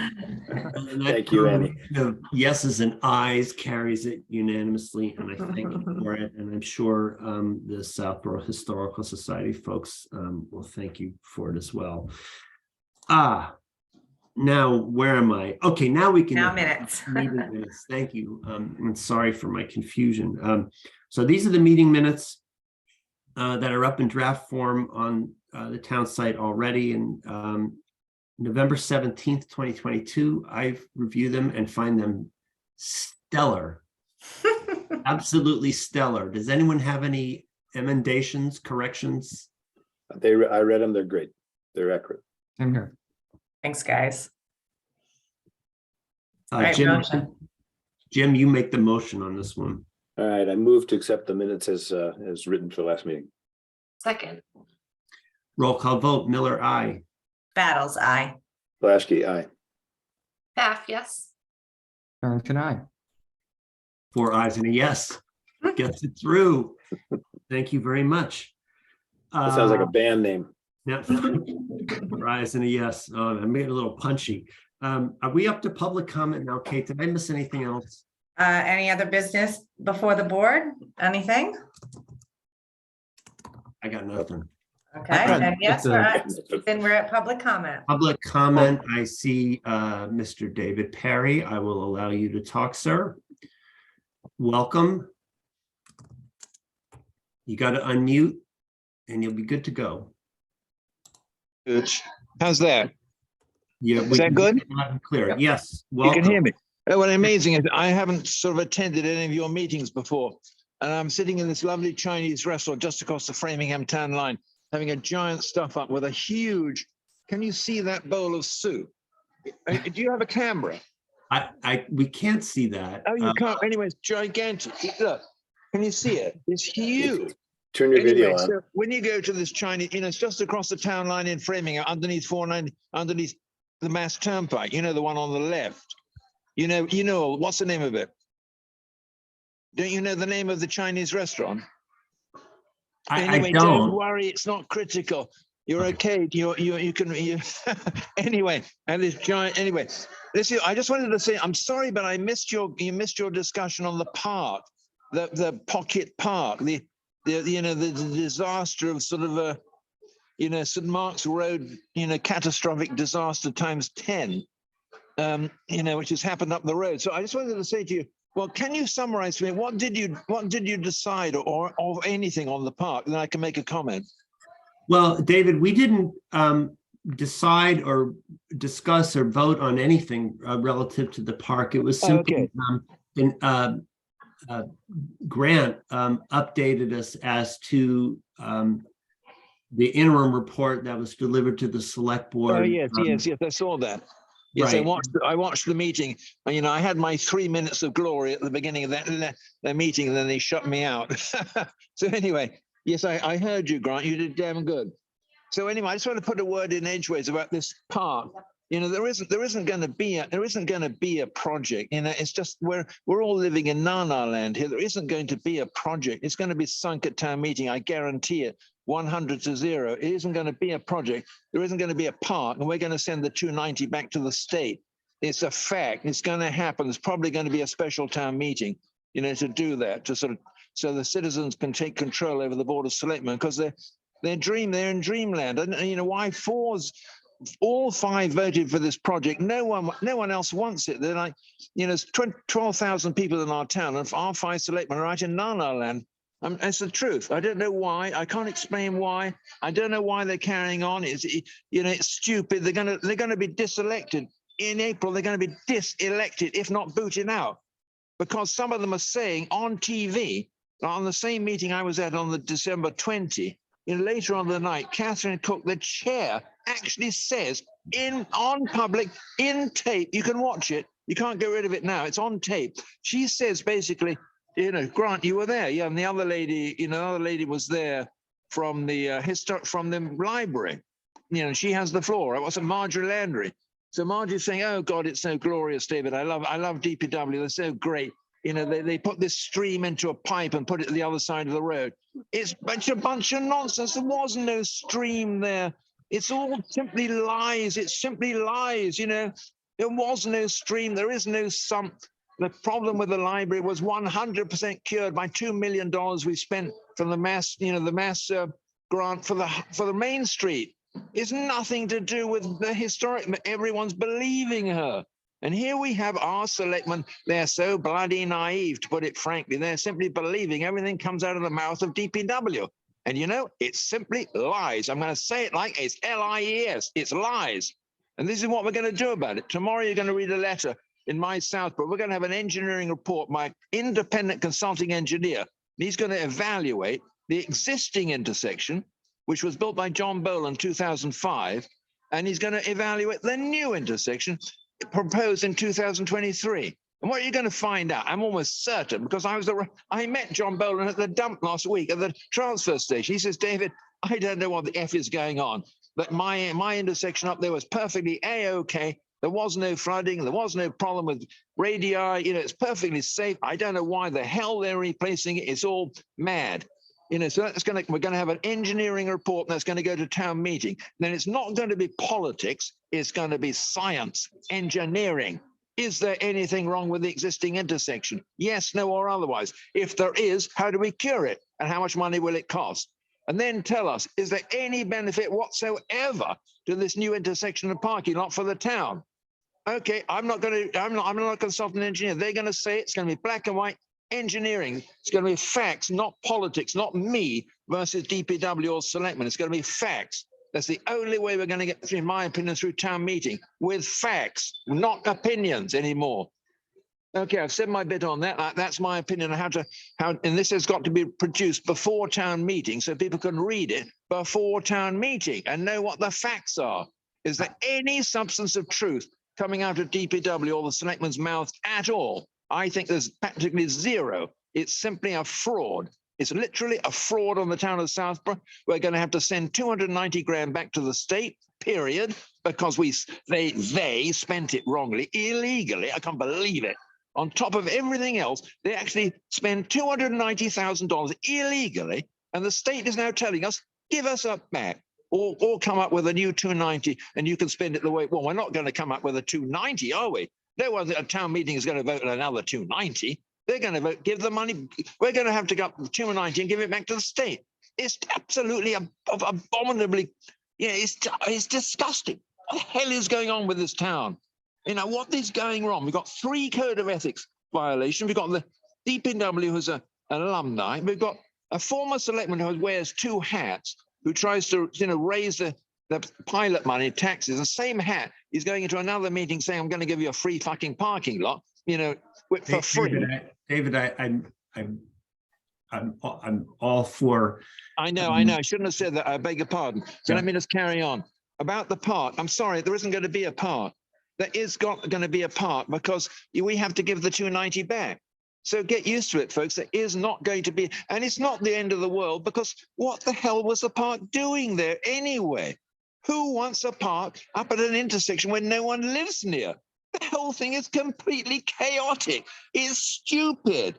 Does anyone want to park up there? No, the answer is. It's simply stupid.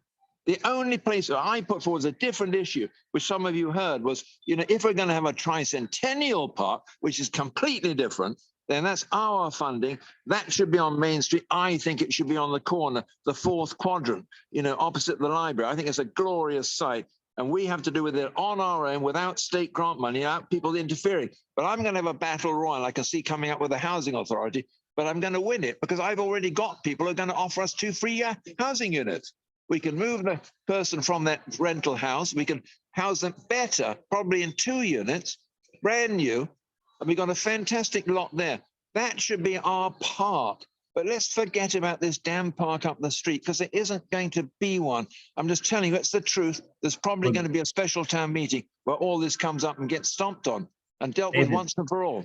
David, I appreciate your viewpoint. I would say that most of what you're touching on is way above. Yes, I know it's way above, but Our- you did. I only mentioned it because grade. you had it on your agenda. That's all. Well, yeah, and but I will say that the concern of the Historical Commission and even pursuant to Actually, can I ask? Can you actually see me? Is there a camera in my phone? no, No, I'm just not. audio. I'm not Oh, seeing. there isn't. I got this fancy phone. It doesn't even have a camera. Okay, whatever. Carry on. Well, in any case, that the concern of the Historical Commission with regard to the park has largely centered on making sure, which we did, that the land was cleared archaeologically, Oh yes, yes, very and that- important. and so that there was no activity done on Yes. what could have been. Yeah, a yes, native I area. totally agree. Absolutely. So that, by the way, most by the of way, yeah. reporting that we did tonight had to do with just again showing that the dig had been completed satisfactorily, and that's some good news. The rest of Yes. it, I would say go back to this is a matter mostly concerning the select board, Yes. perhaps the working group, and possibly the planning board. But Yes. I appreciate you taking time out of your Well, no, what no, sounds like no, a you're wonderful perfectly meal. welcome. I mean, I would like to say one other thing.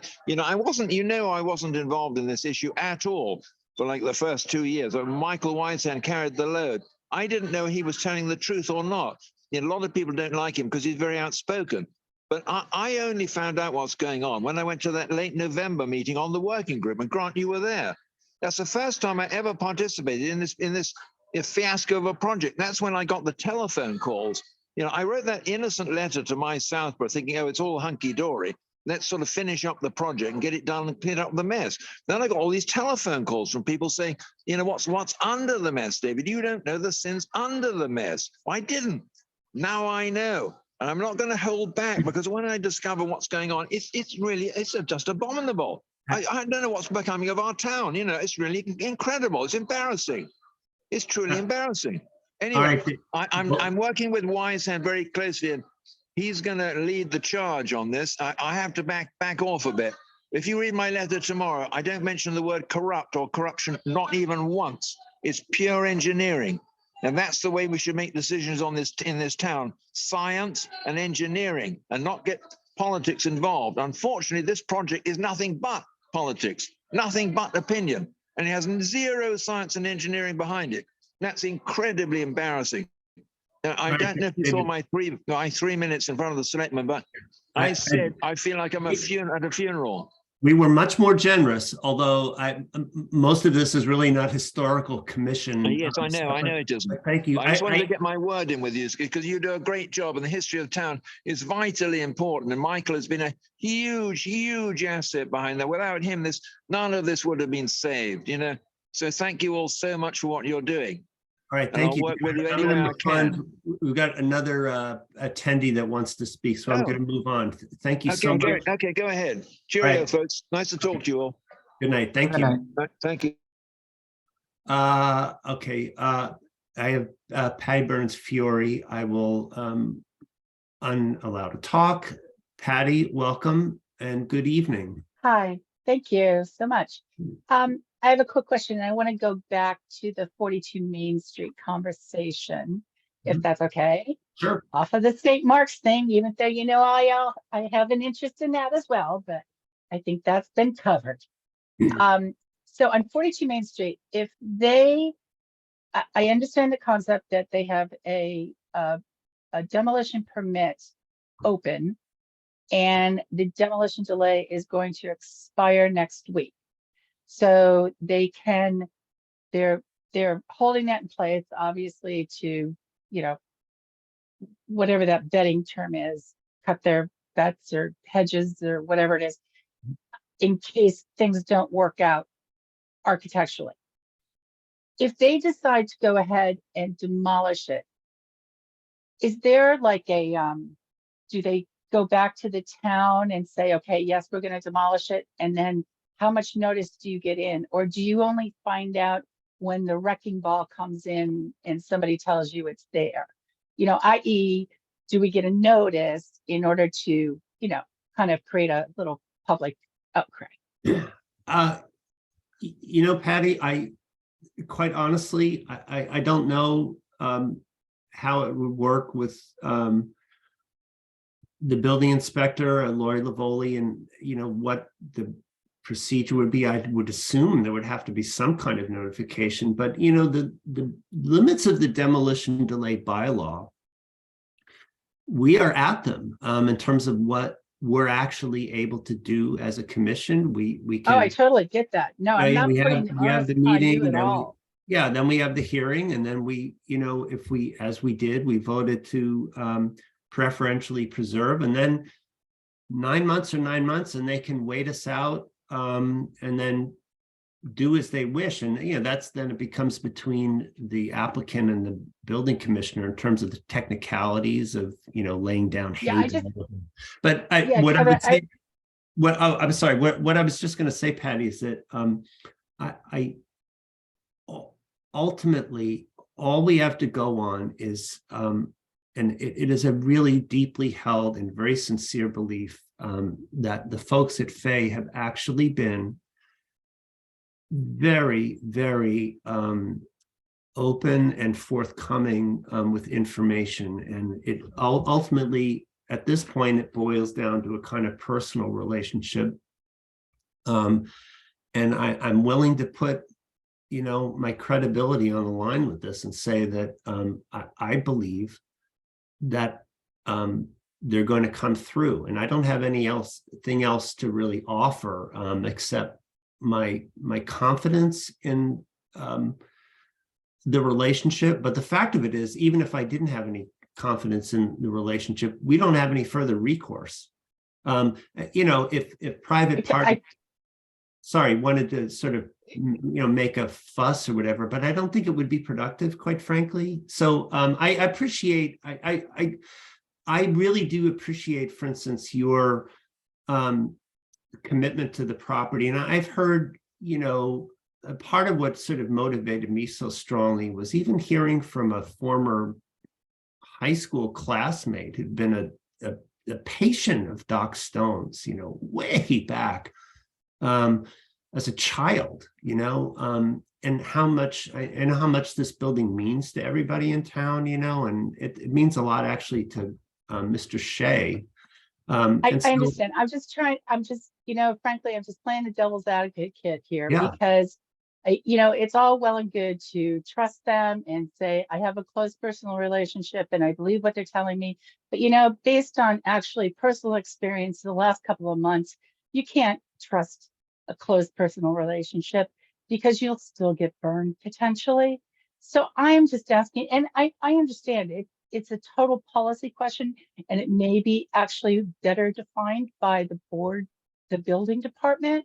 I was just wondering if you knew, perchance, if they can just immediately decide we want to tear it down. And I know that bad publicity in the past has affected their outcome. So there is the potential for that moving forward. I'm just trying to keep the lanes all open and, options viable. That's all. Just be aware if we know, if there's a heads up, how do you know that? And that's all. Yeah, no, it's an interesting and valid question. And I don't know what the procedures are in the building department, how much notice would necessarily be provided. It's a question I'd like to find the answer to, and I will try to, and I will update on that, because it's an interesting point. As I said, I'm quite optimistic, and it boils down to the fact that as a commission, we've done everything we possibly could. And now it is going to rely on some good faith, which I really think is there. And so I'm willing, I'm putting a lot of I'm so happy to hear that somebody has some ideas of good faith these days. I do. And it's, again, it was because this has been a conversation that I've been involved in for many, many months, many, many times. And I have a good feeling, and that But, you know, Okay. it's How about if to answer my own question, I email the building department asking that question, I can copy you in on it. So Yeah. that if, hopefully when we get a response, we will both know.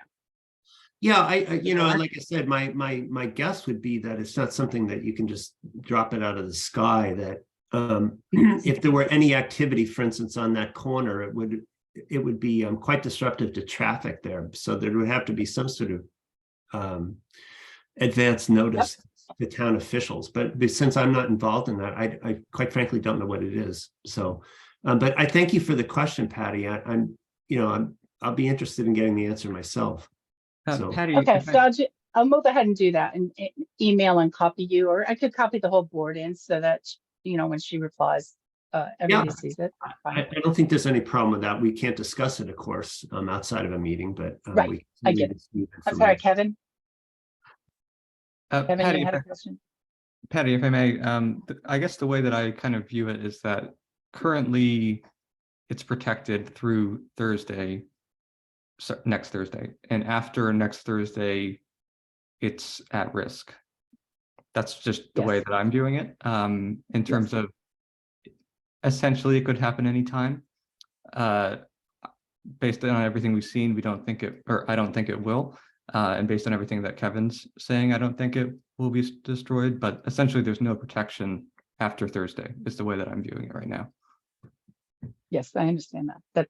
But that's why I'm asking if there's any kind of notice, if they decide they are going to tear it down, if they, do they have to tell the building department? Or do they just say, well, now we know that this delay is passed, we can just do it? And they just bring in the heavy equipment.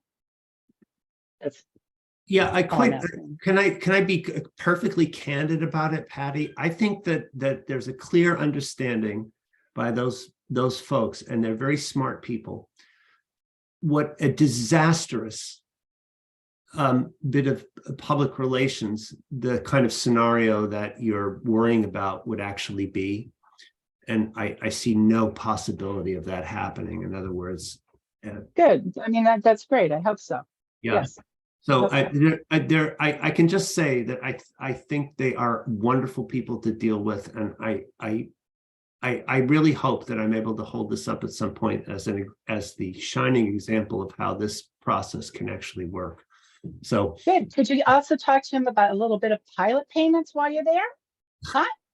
above, just like I said to David Perry, that's above my pay grade, but thank you for asking. All right, Okay, thank you, thank you. Patty. Good night. Thank you. Thanks. I think that's it. If anyone else has got a hand to raise, now's your time. All right. I have Thank something you. quickly, Sure. Kevin. I know we had talked about it previously, but I don't want to give a big update on it necessarily, but so essentially I've been in contact with Melissa Danza, the conservation agent, about the Burnett property. Concom is having some concerns regarding it, and she reached out to me about the potential of a meeting with either historical or I think now she's just requesting a member or members of historical. And so just wanted to see if anybody had any interest in that. I'm interested in attending, but that's just me. Grant, can I come in again, David Parry? I didn't know you were still there, David Yeah, Perry. yeah, I but- am. I tried to get my hand up on this crazy machine. It's up and down. I wanted to talk about that house, your house on. Are you talking about the lovely little house that Doc Stone lived opposite the funeral home? Thank you. Is that what Yeah. you're talking about? Well, listen, I used to know Doc Stone so well. He was just a dear man. He was in office for I think the longest of any state official ever anywhere, literally. He was like 50, 60 years in office. And I have an idea, but I love that house. I went to the doc and said, can you give it to the town or whatever? But his daughter was getting in the will, so I couldn't win that over. And then I went to the Faye about it. Now I've got an idea for you. Look, listen, why don't we move the house to to the East Main Street next to the railroad. I know Peter Beam. I was just with him this afternoon. He's not looking for a fortune. He bought that house. It was a garage. He's not looking to make a whole lot of money. Basically, he's too busy to deal with, going to the planning board again. And you know what? It's amazing. When he went to the planning board for approval like 3-4 years ago, and it was turned down by the planning board, the reason it was turned down was somewhat absurd, because they had like 5 or 6 meetings. The last meeting, 2 ladies showed up. No, let me just finish. Well, I'm just going to interject that we can't do anything with this house with the town because we don't own it. It doesn't matter. This is politics. This is a appearance. This is, they want to be heroes, right? What they want to do, as I understand you're chatting, is they would prefer to tear it down and put something new and attractive and bigger. No, and of course, that's their right. That's actually that's not true. But what do they want to do? The Fay School, in my sincerest, deepest belief, wants to save that house and restore it. Oh, well, that is better than anything. I'm 100% behind you, but if it can't be done. Right. Well, David, if they decide, if Fay School decides that it can't be done, trust me, I'm going to be having that conversation with. Yeah, yes, but I want to put this, listen, I have the site for you. I know Peter Bemis. I was talking to him about me buying it because he's not doing anything. Peter, you're in the way. People downtown want something done. Now, let me just say this. Why was it rejected, his previous plan rejected? Because he had a 2-story building with a sloping regular roof. It wasn't big. But because it's opposite a 1-story stucco building, the other side of the street, that had a very attractive stucco building, a 2-story building would look big. And so 2 ladies come along and say, it looks awful big. I don't want it in my neighborhood. Well, it's absurd, but they voted it down 2 to 3 and it lost. The judge would overrule them and approve it, but he has not gone to court. He may reapply, but he's busy. He makes money out of engineering. Right. I think that would be an incredibly good site for Jock Stearns' house because it's 1 story. It may be, but you're kind of getting into, this is planning board issues. And I'm telling you, Fay School owns the house. Their plans involve, we're close to the finish line about rehabbing the house as it exists at the site. Well, that's great. I'm all for that. I don't want to interfere with it. I'm just offering you this other opportunity. Because if it comes to pass that Fay, if I am told by Fay School that they don't want the house and they want rid of it, rest assured, I assure you that I will take up the matter of possibly okay, but let me just emphasize again, look, I've looked at many houses which could have been moved to Peter Bemis's lot, that vacant lot, but the trouble is they're all regular 2-story rather than unattractive houses. The way to get that neighborhood happy is to have a low house, right? And that is Doc Stone's house. It would just fit so perfect. Anyway, I drop it in your ear because if you mention that, they might jump at it and pay for the moving. You see what I mean? Yes, heard, understood, and appreciated. Okay, great. Good work, chaps. Carry on. All right. There we go. Okay, so Grant, my one concern about this, and I agree with you that it's an important topic that since we don't have it on the agenda, and I would defer to Kate on a ruling on this, how far we can go with this matter. I'm certainly supportive of it, as I've indicated. At some point, I would like to have Mr. Deli Priscoli update us on where things are at. And I understand that there's some things that the Conservation Commission is looking into, and that some of those things overlap with historical, and some coordination between the 2 commissions is going to be useful. And I as I indicated, I'd like to be a part of that conversation. And so I think what I would urge, and I defer to Kate because Kate is sort of the expert on this. If we can go any further, or if we should take it under advisement and put it at the top of our next agenda. Grant, are you just asking to see is there a Concom meeting? I'm sorry, can you not hear me? Oh, Nate. No, you're Are okay. are you asking if you want some historical commission members to just attend a Concom meeting? Is that what you were asking? No, sorry, perhaps I I'm wasn't sorry. clear. Melissa wants to meet, I'll say one-on-one, but not necessarily with two people. It could be multiple of us between her and members of the commission about the property to discuss it. That's it. Yeah, if you want to schedule something like that, then I don't have a problem with it, but I wouldn't necessarily discuss, the issues or the concerns Sure. right now. Yeah. But if you want to like decide that you and Kevin want to meet with Melissa and I can put that in the minutes, then do that. If not, we want to talk about it further, which it sounds like it's probably a topic we need to discuss further. Let's definitely add it to our next agenda. Yeah, and I don't sorry, know the I wasn't specifics trying to that have a, I certainly know some of the issues that you're probably have been talking about with Melissa, but I think it's definitely worth us all knowing a little bit more of the details. Yeah, what I would propose is that perhaps Grant and I, which we could of course do without open meeting consideration, chat with Melissa and try to get up to speed, and then come back at our next meeting and sort of update and see where the commission as a whole wants to go from there.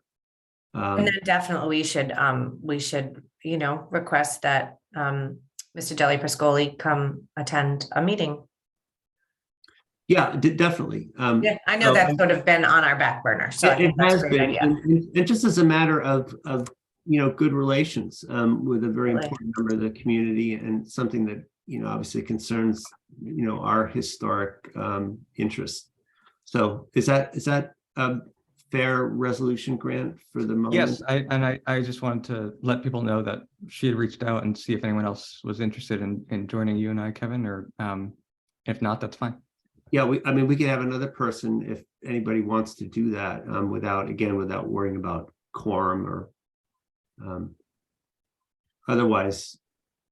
All right, well, Grant and I will take it on, and we'll let you know what the conversation yields. Great. Now we got to schedule our next meeting. I would propose, I have it written down here somewhere. Oh, golly.